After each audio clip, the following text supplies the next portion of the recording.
అనేది జరిగింది కాబట్టి అటు పోస్టల్ బ్యాలెట్ ఓటింగ్ తో పాటు ఈవీఎంలు కూడా లెక్కించే ప్రక్రియ స్టార్ట్ చేస్తున్నారు. ఎంత త్వరితగతిన వీలైతే అంత త్వరితగతిన విజయావకాశాలు ఎవరిని వరించాయని చెప్పి ప్రజలకు చెప్పడానికి ఈసీ అధికారులు కూడా ముమ్మరంగా ప్రయత్నాలు చేస్తున్నారు.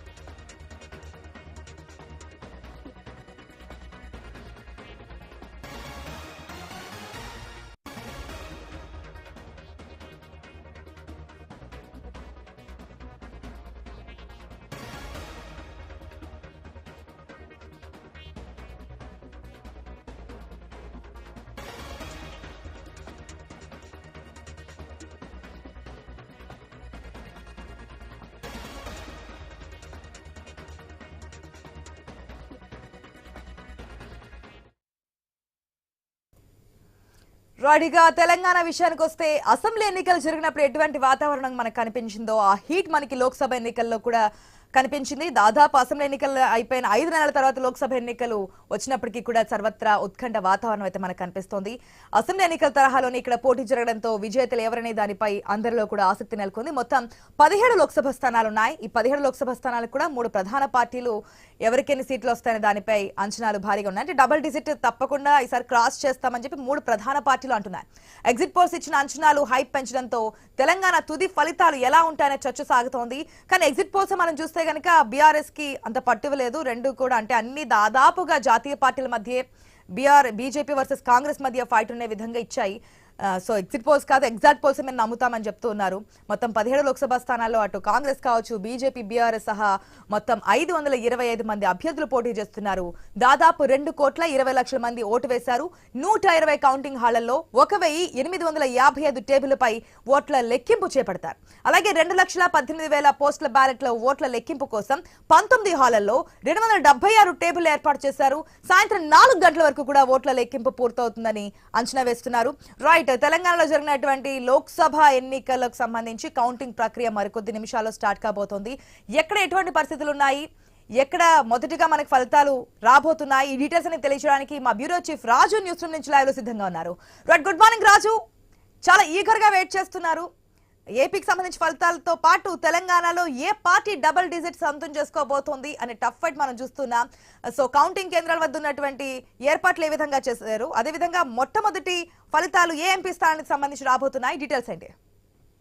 గుడ్ మార్నింగ్ ఆశ. మొత్తానికి తెలంగాణ రాష్ట్రంలో మే 13న జరిగినటువంటి పార్లమెంట్ ఎన్నికల ఫలితాలు మరి కాసేపట్లో వెలువడబోతా ఉన్నాయి. ఉదయం 8 గంటల నుంచి పోస్టల్ బ్యాలెట్ ఓటుతో ప్రారంభమైనటువంటి ఈ పోలింగ్ కౌంటింగ్ సంబంధించినటువంటి అంశాలను కూడా సాయంత్రం 4 గంటల వరకు పూర్తయ్యేటువంటి అవకాశం ఉంది. మొత్తం తెలంగాణ రాష్ట్రంలో ఉన్నటువంటి 17 పార్లమెంటు స్థానాల్లో మొత్తం అన్ని చోట్ల కూడా కౌంటింగ్ సెంటర్ ఏ పార్లమెంటు పరిధిలోనే ఆ పార్లమెంటు పరిధికి ఏర్పాటు చేయడం జరిగింది. దీంట్లో ప్రధానంగా ఎక్కడికెక్కడికిగా ఎన్నికల సంఘం చాలా స్పష్టంగా ఆదేశాలు జారీ చేయడం జరిగింది. ఎక్కడ కూడా 100 మీటర్ల లోపు ఉన్నటువంటి కౌంటింగ్ సెంటర్కి ఎవరు కూడా పాసులు జారీ చేయనటువంటి వాళ్ళు, ఆథరైజ్డ్ పర్సన్స్ మాత్రమే లోపలికి అలౌడ్ కావాలని చెప్పేసి కూడా చెప్పడం జరిగింది. స్ట్రాంగ్ రూమ్ నుంచి కౌంటింగ్ సెంటర్కి ఏదైతే పోలింగ్ బూతులను అంటే ఈవీఎం సెంటర్లు ఈవీఎంలను తీసుకెళ్లాలని చెప్పేసి వీవీప్యాట్లు ఈవీఎంలు తీసుకుపోవడానికి కావాల్సినటువంటి ఏర్పాట్లు అయితే చేశారో వాటన్నిటి కూడా భారీ భద్రత మధ్య వాటన్నిటి కూడా చేర్పించడం జరిగింది. కౌంటింగ్ సెంటర్లు అన్ని కూడా సీసీ కెమెరా పర్యవేక్షణలో పెట్టుకోవడం జరిగింది. సీసీ కెమెరా పర్యవేక్షణ ద్వారా కొన్ని చోట్ల ఏదైతే ఇబ్బంది ఉంది, కొద్దిగా సమస్యాత్మక ప్రాంతాలు అనుకున్నారో అక్కడ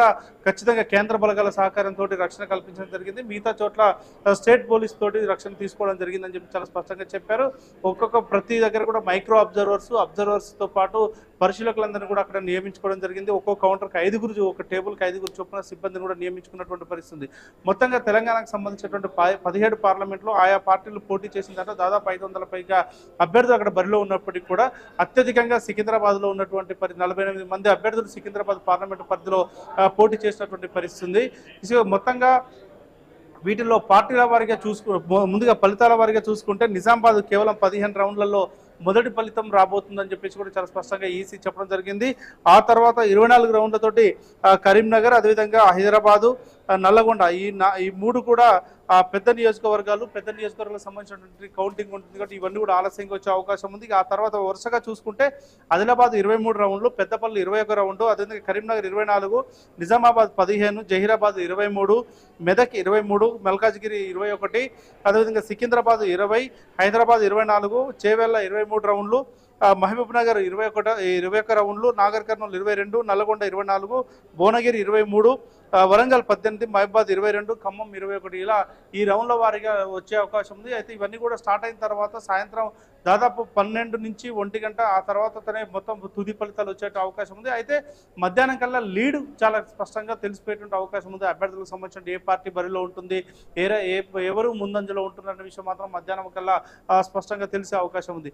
ఇక పార్టీల వరకు చూసుకుంటే కూడా తెలంగాణ రాష్ట్రంలో ఇప్పటివరకు మొన్న విడుదల చేసినటువంటి ఎగ్జిట్ పోల్స్ ఏదైతే ఉన్నాయో మే 13న అంటే 4th ఫేజ్లో జరిగినటువంటి ఎన్నికల్లో భాగంగా తెలంగాణ రాష్ట్రంలో జరిగిన ఎన్నికల్లో మే 13న జరిగినటువంటి ఎన్నికలు కదా, ఈ రోజు రిజల్ట్లో ఎగ్జిట్ పోల్స్కి సంబంధించి చూసుకుంటే ఒక బీఆర్ఎస్ పార్టీ తప్ప మిగతా 2 బీజేపీ అదేవిధంగా కాంగ్రెస్ పార్టీలు 2 కూడా పోటాపోటీకి ఉన్నటువంటి పరిస్థితి అని చెప్తున్నారు. కొన్ని సర్వేల్లో బీజేపీ పైచేయి సాధించే అవకాశం ఉంది, 9 నుంచి 10 స్థానాలు అని చెప్పేసి కూడా చెప్పినటువంటి పరిస్థితి. అయితే కాంగ్రెస్ మాత్రం రాష్ట్ర ముఖ్యమంత్రి పిసిసి అధ్యక్షుడు ఉన్నటువంటి రేవంత్ రెడ్డి మాత్రం చాలా ధీమాగా తమకు 11 నుంచి 12 స్థానాలు కైవసం చేసుకోబోతుందని చెప్తున్నారు. అదే స్థాయిలో బీజేపీ కూడా అదే ఓవర్ కాన్ఫిడెన్స్గా పోతున్నటువంటి పరిస్థితి. ఇక బీఆర్ఎస్ కూడా ఈ సర్వేలన్నిటి కూడా నమ్మమని చెప్పేసి చాలా స్పష్టంగా చెప్పడం జరిగింది. ఎందుకంటే బీఆర్ఎస్ పార్టీకి ఏ పార్టీ సర్వే చూసినా ఒక CNN 18 తప్ప ఏ పార్టీ సర్వే చూసినా అన్ని 0 స్థానాలు కేటాయించినటువంటి పరిస్థితి. అయితే 1 రావాలి లేదంటే లేదు అనేటువంటి పరిస్థితులు చెప్పారు. ఇక CNN మాత్రం ఒక 2 నుంచి 5 వచ్చే అవకాశం ఉందని చెప్పినటువంటి పరిస్థితి ఉంది. అయితే భారత రాష్ట్రానికి సంబంధించినటువంటి హోప్ ఉన్న దాంట్లో నిన్న కేసీఆర్ మాట్లాడినటువంటి స్పీచ్లో జూన్ 2లో దాంట్లో కూడా ఒక మెదకు లేదంటే ఇటు ఖమ్మం సంబంధించినటువంటి పార్లమెంటు స్థానం కైవసం చేసుకునే అవకాశం ఉందనేది అంతర్గతంగా జరుగుతున్నటువంటి చర్చ. వాటి అన్నింటిలో కూడా ఒక మెదక్ మాత్రం చాలా బలంగా వాళ్ళు నమ్ముతూ ఉన్నటువంటి పరిస్థితి ఉంది. కొద్ది మార్జిన్లోనే బయటపడతాము పార్టీ అని చెప్పేసి గత ఎన్నికల్లో 9 స్థానాలు కైవసం చేసుకున్న బీఆర్ఎస్ పార్టీ ఇప్పుడు మళ్ళీ 0 స్థానానికి పోతున్నటువంటి పరిస్థితి. పార్టీ అధికారం కోల్పోయిన తర్వాత అనేటువంటి చర్చ మాత్రం చాలా మొదలైంది. ఒకవేళ అదేవిధంగా కాంగ్రెస్ పార్టీకి సంబంధించి అత్యధిక స్థానాలు కైవసం చేసుకోకపోతే మాత్రం అంటే బీజేపీ కంటే మేజర్ స్థానాలు కైవసం రైట్ రాజు, ఎప్పటికప్పుడు మినిట్ టు మినిట్ అప్డేట్ మన స్క్రీన్ లో ఇవ్వడానికి సర్వశక్తులుగా ప్రయత్నిస్తున్నాం కాబట్టి మరొకసారి